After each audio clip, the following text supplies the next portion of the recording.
Good morning, Anne. Good morning, James. And good morning, everybody. As always, hopefully you are all having a wonderful weekend or a wonderful week whenever it is that you are listening.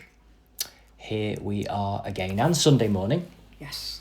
Are you happy to begin? I am, yes. Fantastic. Well, where would you like to start this morning? I suppose a little bit of an awkward one today for me. Okay. For what I've been thinking about. Okay. Obviously, everybody that listens to the news or reads the newspaper or watches telly are very conscious of what's going on within young people today. Right. With knives, guns, and hurting each other. Yes. It seems very prevalent at the moment. It is, yes. So what I'm thinking about is conscience. Okay. When I was young, my mother would always say, you have to have a conscience. Yes. And I didn't know what that meant. She used to say, in life you must have a conscience, and then you won't do things that are wrong. Okay. And I thought, what does she mean? And then it obviously, to her, that was truth. Yes. That you must always tell the truth. You must never tell lies. Okay. And if you've done something wrong, Yeah. you must admit it. Okay. So me growing up, and with my children as well, and when my children were old enough, the first thing I said to them was, I don't mind what you do wrong in your life as long as you tell me the truth. Whatever you do wrong, I will deal with it. But if you don't tell me the truth, I will be really angry about something. Yeah. That, sometimes that backfires on you when they break something and you've told them that if they tell the truth, you're not going to be angry. Yeah. That happened with something that was very expensive with my eldest daughter. Oh, dear. So I learned then that saying it was easier than doing it. Yeah. So yeah, Okay. Yeah. That's what I'm thinking of, is Yeah. that now it seems, and I don't know why, it seems that people don't have this conscience. So I'm just wondering what conscience is. It's a good question. In terms of for us to explore this morning. To explore, yes. Wow, that's an enormous topic. Well, what are your thoughts initially then? It's linked to truth. To me, it is linked definitely to truth. Yeah. Because if you are truthful, the first person you've got to be truthful to is yourself. Yeah. In my eyes, I'm not saying that that's what everybody else thinks, but you have to be true to yourself first. Yeah. So that my conscience dictates what I do and how I behave in life. Yeah. So the first person I will look at is me, if I've done something. Right. And obviously, even if it's hard, I tell the truth. Yeah. If you don't have that, it gives you permission to do anything, in a way, if you don't have a conscience. And I can't see the conscience in the whole of society at the moment. It's a good point. It really is a good point. Of what's happening in the world, I mean, not just in families or anything, in the whole of the world. Yeah. And that's bothering me. Yeah. I'm sure it's bothering everybody listening this morning. It bothers me greatly, Anne. It's heartbreaking. Yes, it is. It really is heartbreaking. The human being is far more than just physical. So life doesn't start and doesn't end, although we recognise the beginning and the end of life in terms of a human experience, relatively speaking. It's not obvious as to specifically when, but we have an awareness of when a life is born onto the earth and when somebody passes and leaves the earth. And we have differing ideas about it, but we have a shared experience of it. But life doesn't begin or end there. The essence of a human being, the consciousness of a human being, the soul, is eternal and cannot be born and cannot die ultimately, although can have the experience of being born and dying and passing in terms of a human experience, as well as many other types of experiences as well. Conscience cannot be defined with one definite answer. But I feel it's useful to remember, and I hope all of you listening find this useful, or at least interesting, that conscience is the awareness of your life before and your life after, and the self-awareness of what you do in this life, so to speak. You have an awareness of it before you were born and after you leave this earth. So the impact that you have on this planet and the impact that you have on the people around you is enormous. It's not just in the moment, it reverberates through time and space, so to speak. And the awareness of that is the awareness that you, all of you, are eternal aspects and cannot and do not die. But actions all have consequences.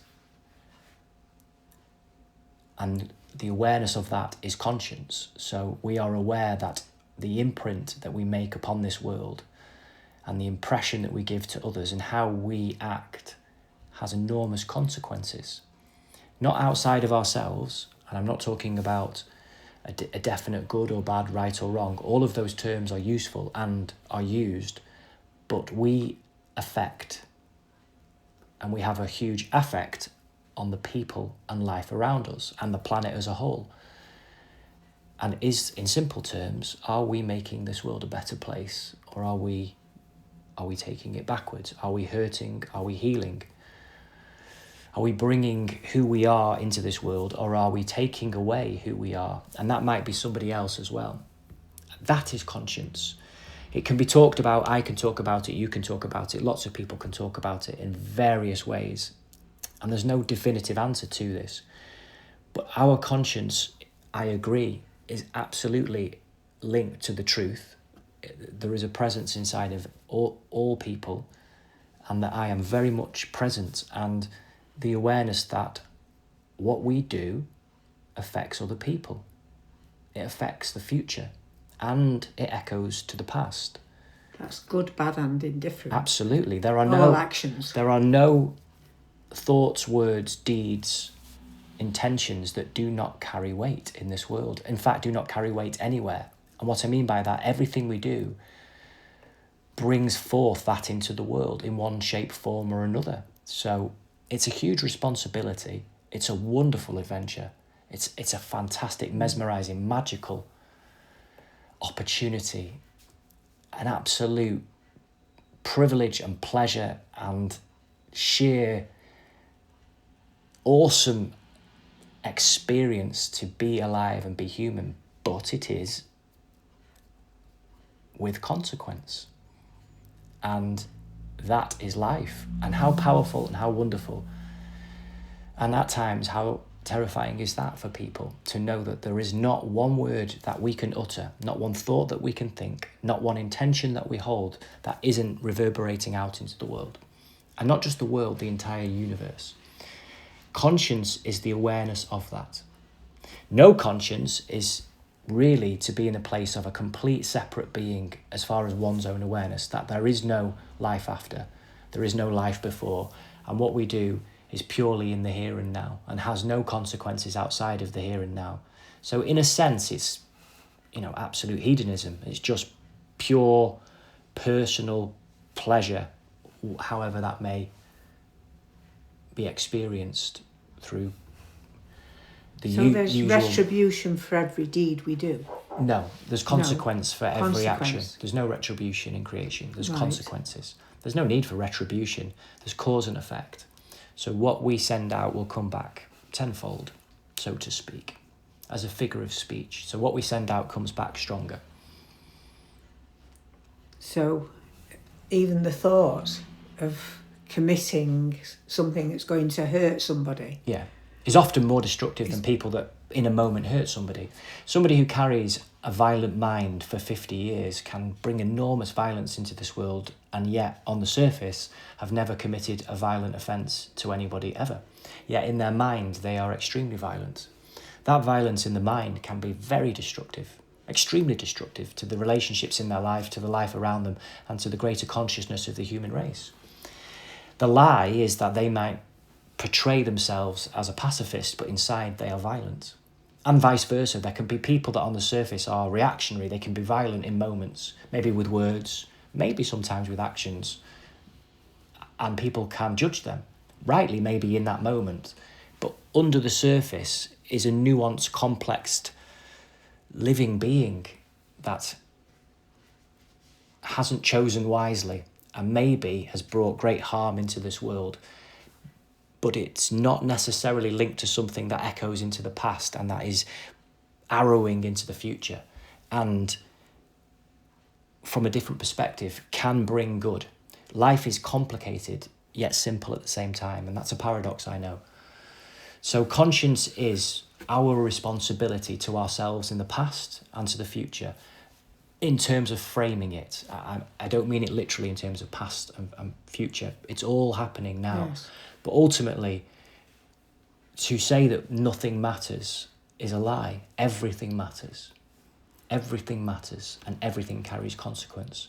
And there is conscience in every single moment if you know yourself as an eternal being. And then you unlock that enormous, unlimited, all-powerful potential to create in this world, in this universe, in this cosmos. But it will be with consequences. So it's very rare that we actually see somebody, the whole of somebody. Very, very rare. Very rare. One of the most beautiful descriptions of love in a human context, I feel, is when people love somebody else. I mean, truly, truly love somebody else. And humans will say things like, I'm in love with them. But this could be for a dog, it could be for a friend, it could be for a family member, it could be for anybody. So I'm not just talking about romantic, physical, sexual relationships. I'm talking about, the full spectrum of relationship that humans can have, that we can have. But when we love somebody, and I mean truly love somebody, or love a creature, we are seeing more of them. We are seeing a fuller picture of who they are. We are seeing a much broader spectrum of their true essence, because we wouldn't be able to love them if they didn't show that, which means that we see parts that are hidden to other people, maybe with good reason. We see parts that are vulnerable, and we see parts that we don't like. And what's so beautiful is that in the seeing of these, it doesn't detract the love, it actually enhances it when it's really present, when it's really genuine. And that, the awareness of that we can all have, is amazing. It's really, really beautiful. And that is love, is that the people that we truly love, the more we know about them, even the parts that we don't like, in a way make us love them more, or deepens the love, maybe not more. It enhances it, it enriches it, it nourishes it, it deepens it. And to do that in life can't happen without conscience, to tie it to what you were speaking about before, because it is all woven in and bound together eternally with truth. And therefore truth is, as far as a human language can express, absolutely linked to honesty and authenticity and integrity. And what is in the moment right, true and good, which are subjective, and people will have different ideas about it in different moments. But as an internal subjective reality, what's right, true and good in any given moment is the truth. And the truth might be to do something that somebody else doesn't like, and they wouldn't call it right, true and good. But to you and your own sensibilities, that is what is necessary. And we love people that do that. And we find it impossible to form relationships with people that don't do that, because they are lying. Even if they're doing what people like, even if they're doing what people celebrate, if we see it and truly know it, we know we can't trust that. And we know that it's not genuine, it's not authentic, and therefore it's destructive. And if on purpose, it's actually malevolent, and therefore we're opening up a whole Pandora's box there. And you linked to it before, talking about no conscience. So having a conscience is fundamentally important to this world being in balance, our world, this earth being in balance, to our lives being in balance, and for our relationships with our family, our friends, our loved ones, the animals in our lives, and the strangers that we meet every single day, flourishing because we can trust each other. But to do that, we need to see the whole of each other, which means we're aware of the parts we don't like in each other. And we support each other with that, even though we might not like doing it at the time. I understand that, but a couple of the things you've just said there is that it's reminded me of when I got married. I was only 18 when I got married. Yes. And on the way to the church, my dad said to me, "Do you want to do this, Anne?" Yeah. And I said, "Why are you asking me that now?" And he said, "Because I need to know. I need to know that it's what you want to do now, that you really want to get married." He said, "And that you love Jim." Yeah. Because, and what I'm going to say to you now, he said, is he adored my mother. My dad adored my mother. Yeah. "You know how much I love you, Alice," because we called them by their names. We didn't call them mum or dad. "You know how much I love Alice." He said, "But I want to say to you now that in the flush of meeting somebody and being in love, you're in love, you have to understand that love is much deeper than people think. It's not a sexual relationship." This is on my way to church. Didn't have sex before marriage then, so I didn't know what he was talking about. Right, so, okay. So he said, and as you get older, he said, sexual appetite declines. Right. So you have to need to know that you love somebody, you really love them. Yeah. So when you're committing today, because I was committing my vows in church to God, as well as Jim. Yeah. And when you commit today, I need to know that you love this man. Yeah. Because I don't want to give you away. Yeah. Because he was giving me, which we don't think about, he was giving me away. Yeah. To Jim. Yeah. And he was finding it difficult. So, and that's what he said to me. He said, you know, you have to have something that sustains your relationship apart from the physical attraction. Yeah. And of course, I was married to him 50 years when he died. So it was our anniversary the day before he died. Yeah. So that was that. But today I had a client today, and I thought it was the most beautiful thing. And she was talking about a lady who's 96, who's just died. 96. Yeah. And this lady was a car driver, Formula driver.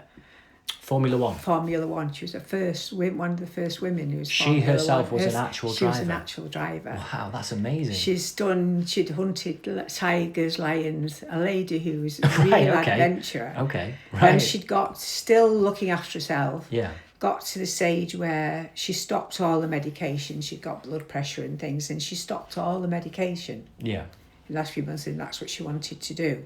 That was her choice. Yeah.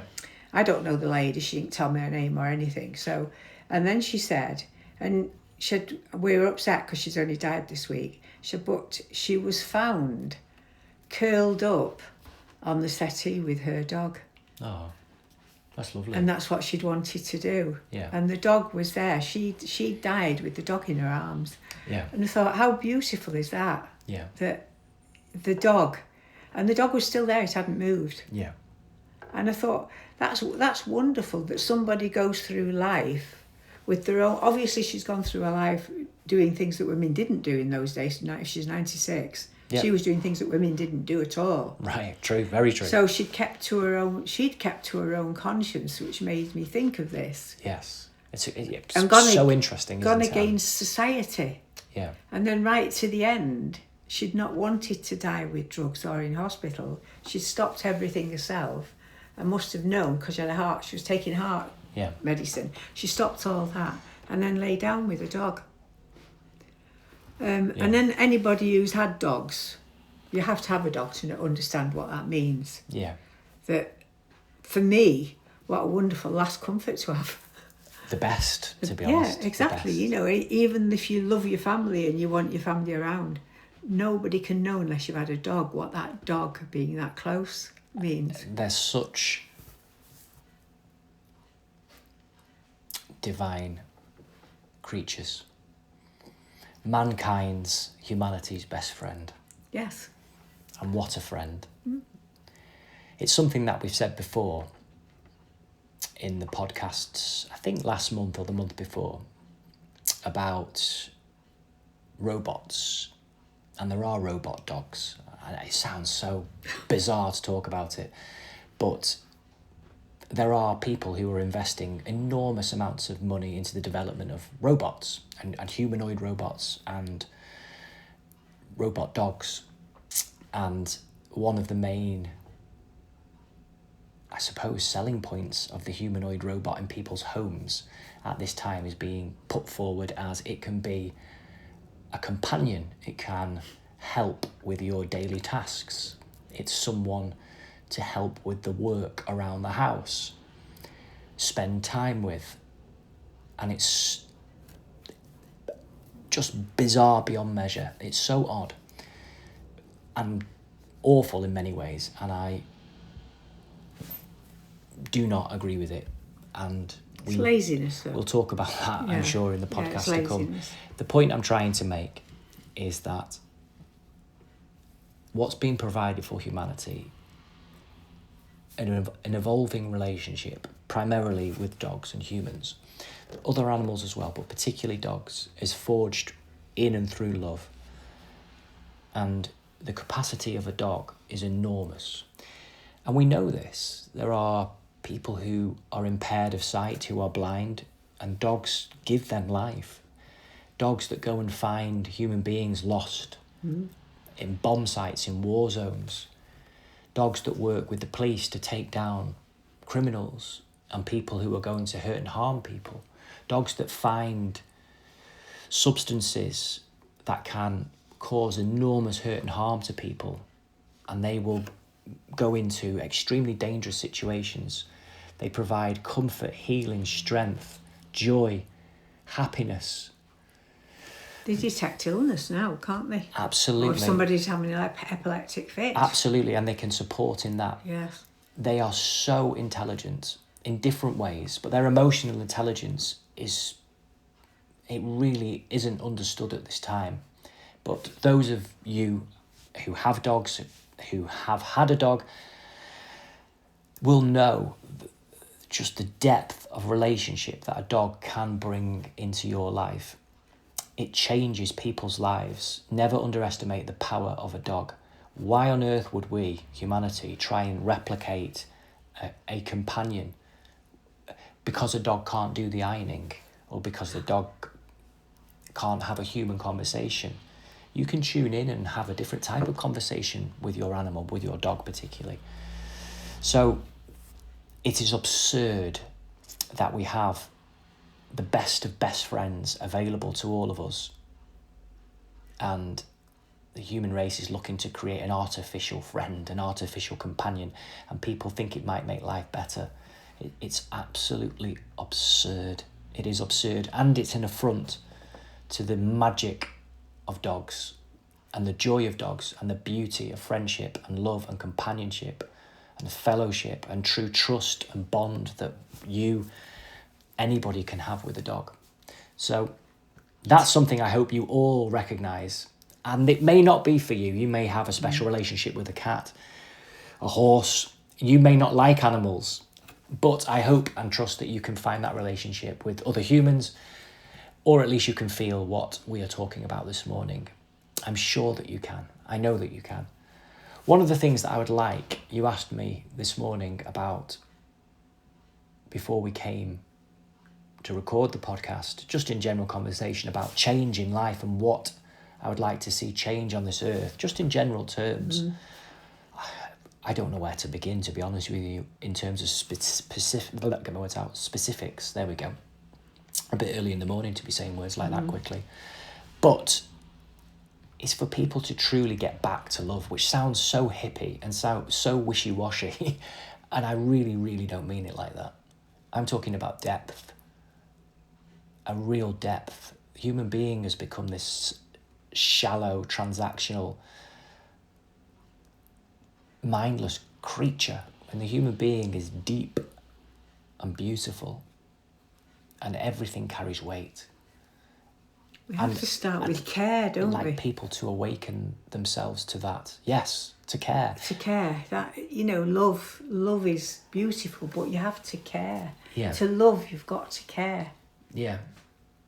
Which is difficult in this world, because if you care, it means that you are going to challenge what's going on that's not right, and that you are going to say at times things that people call and say that are unpopular. And sometimes it's perceived as being negative, but it's not, because if you care, you care. And what's right is right to your own conscience. It is as it is. It's time we shouted it to the out there and saying, come on everybody, care.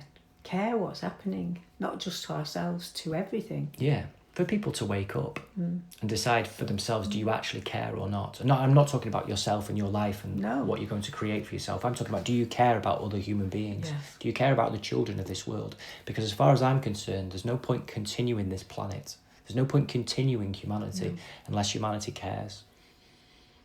Because the whole purpose of this is a collective experience, not an individual one. An individual experience of a collective experience.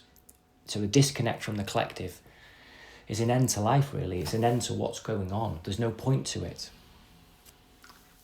It's been known and it's been talked about for millennia, really, is that, we do all have to come together as one. Yeah. But it's now time, definitely time for everybody to do it. Yeah. And to be shouting from the rooftops that things are not right. They're not right, no. And unless And they need to change. And everybody knows it who has a conscience. And in potential, everybody has a conscience. And you listening this morning, I have no doubt, have a conscience. And you know things have to change. We have to change together. And we have to do it. There's no point in talking. We have to do it. Yes. We have to join together.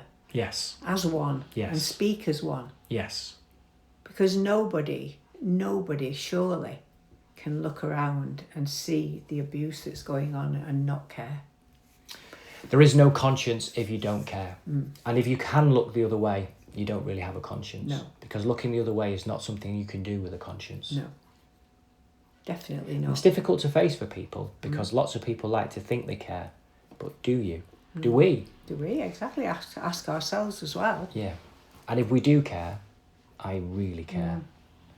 What are we going to do about it? And something else that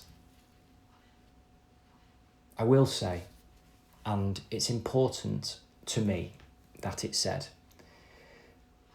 there are many things that I know to be true, and many reasons why even this podcast is happening, but genuinely at the heart of it, at the heart of myself, genuinely, and why I'm sat here this morning with you, Anne, and why everything goes on, and I give everything and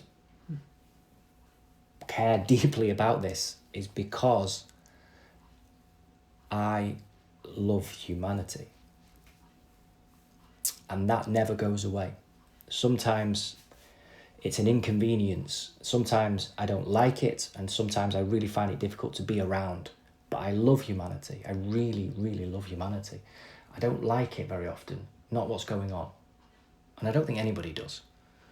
But I genuinely care. And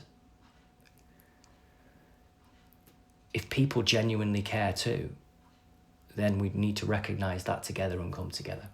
Yes. And if people think I don't genuinely care, or you don't genuinely care, or they don't genuinely care, there's no point to any of this. No. So all of the good ideas in the world, all of the intelligence in the world, all of the funniness in the world, and all of the personality and fame, fortune, or any promise that people offer anybody, if people don't genuinely, in the heart of hearts, conscience of conscience, care, it's meaningless to me. And I know I care. I genuinely know I care. And I know how deeply I feel. And I know who I am, and I know why I'm here. And the invitation stands for anybody and everybody. If you care too, like you said, Anne, we have to come together. And we've got to unite. And we've got to put that collective care, that collective conscience into action, and turn this around and turn it around now. Yes. And we are a team of people who have been doing this for a very, very long time. Yeah. And now it is happening and we are getting together. So come join us at our events. Yeah, you are our all stands. absolutely welcome to anything and everything that we do. Well, that was a very deep, meaningful, heartfelt podcast. I felt so anyway, and I hope you all listening have enjoyed it and feel the same also. Thank you as always for listening. Well, that's it, Anne. And thank you too. Have a wonderful weekend, everybody. A wonderful week. And we look forward to being with you and speaking with you again next Sunday morning. Okay, everybody. Goodbye. Bye. Bye-bye.